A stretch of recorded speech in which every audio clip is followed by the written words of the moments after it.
Nesta edição especial do Jornal Nacional, nós temos a presença do 38º presidente da República Federativa do Brasil, Jair Messias Bolsonaro. Presidente, muito boa noite. Boa noite, Bonner. Boa noite, Renata. Primeiro, parabéns por essa vitória ampla nas urnas. Muito obrigado desde já por abrir as portas da sua casa para o Jornal Nacional nessa noite tão especial, de um dia certamente que foi muito atribulado tem sido para o senhor. Nós já sabemos que, em primeiro lugar, o senhor deseja agradecer aos eleitores brasileiros e é muito justo. Por favor. Eu quero agradecer a todos que votaram em mim, pelo apoio, pela confiança, agradecer pelas orações também. Afinal de contas, ao longo de 4 anos, não só durante a pré-campanha, bem como a campanha, nós tivemos uma bandeira baseada na passagem bíblica, João 8,32. E conhecereis a verdade, e a verdade vos libertará. Está na hora do Brasil conviver com a verdade. Então agradeço esses que acreditaram na verdade e confiaram no meu nome nas urnas. Presidente, nesses poucos minutos que nós queremos aproveitar aqui à sua disposição para acalmar os ânimos que andaram tão acirrados ao longo dessa campanha. No primeiro dia, depois do segundo turno, o senhor disse aqui no Jornal Nacional que será um escravo da Constituição de 1988.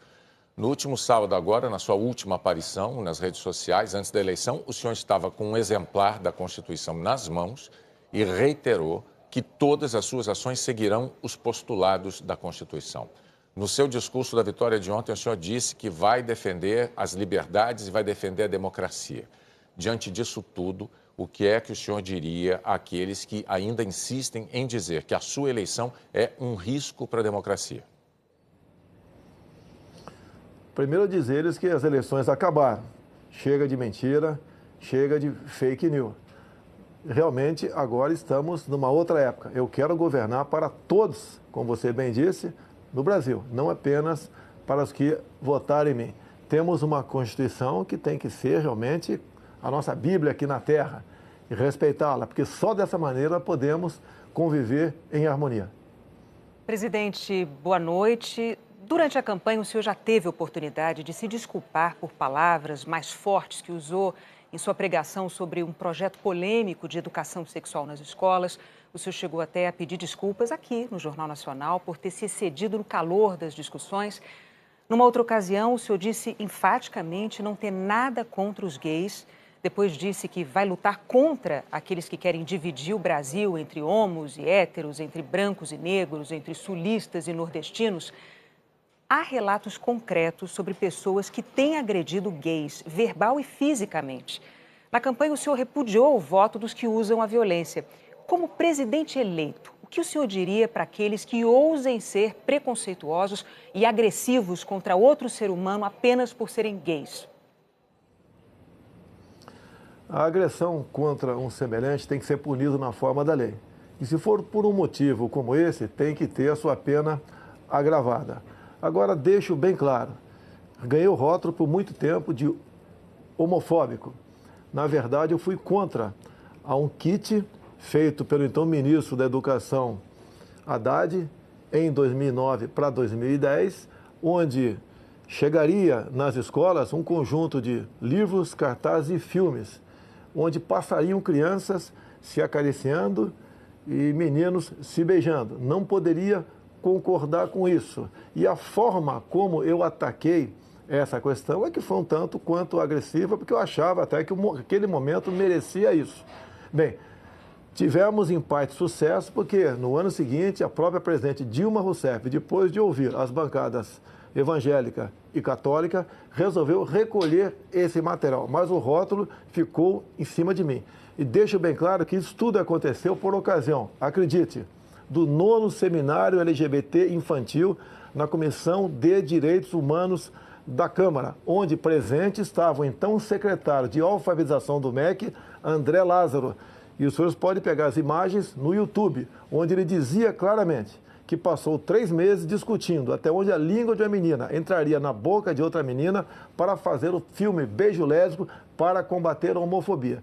Então, eu acredito que essa agressão contra a família e contra a inocência das crianças em sala de aula é que resultou, na minha forma, um tanto quanto violenta, concordo, para tentar demover o Ministério dessas cartilhas, desses filmes e desses cartazes.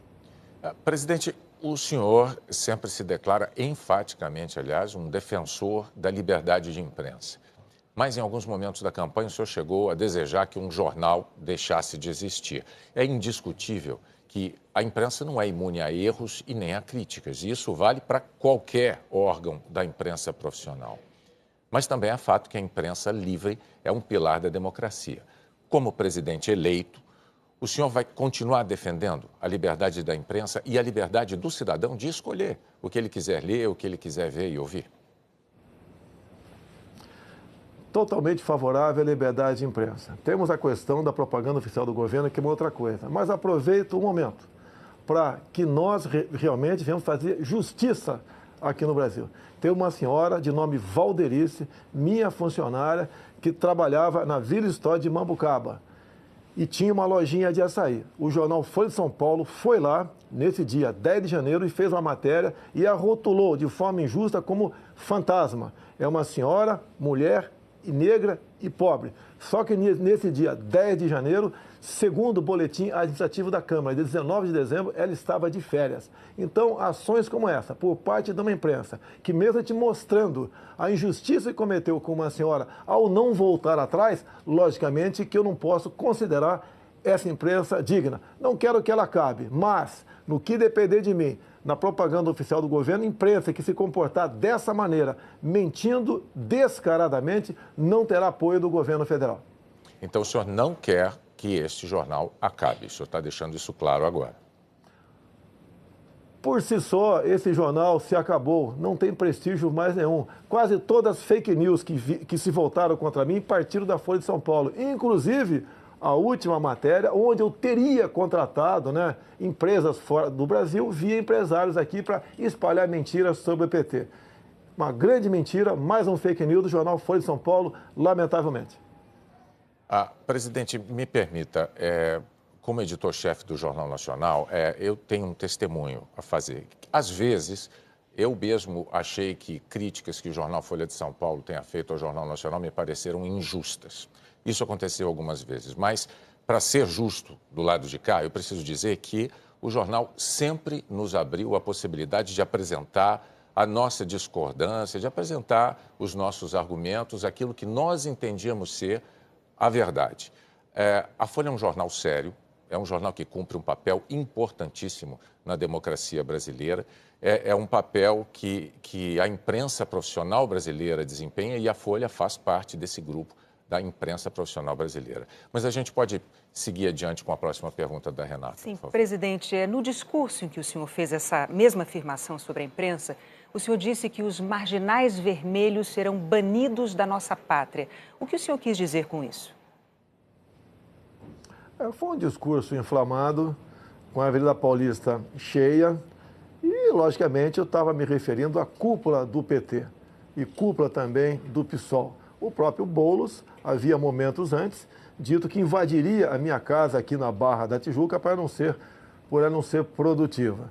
Vimos o candidato do PT derrotado, em vídeo também dizendo que a crise no Brasil só acabaria quando Lula fosse eleito presidente. Então foi um momento de desabafo, é um discurso acalorado, mas não ofendia a honra de ninguém. O que eu quero dizer com aquilo? No Brasil, de Jair Bolsonaro, quem desrespeitar a lei sentirá o peso da mesma contra a sua pessoa.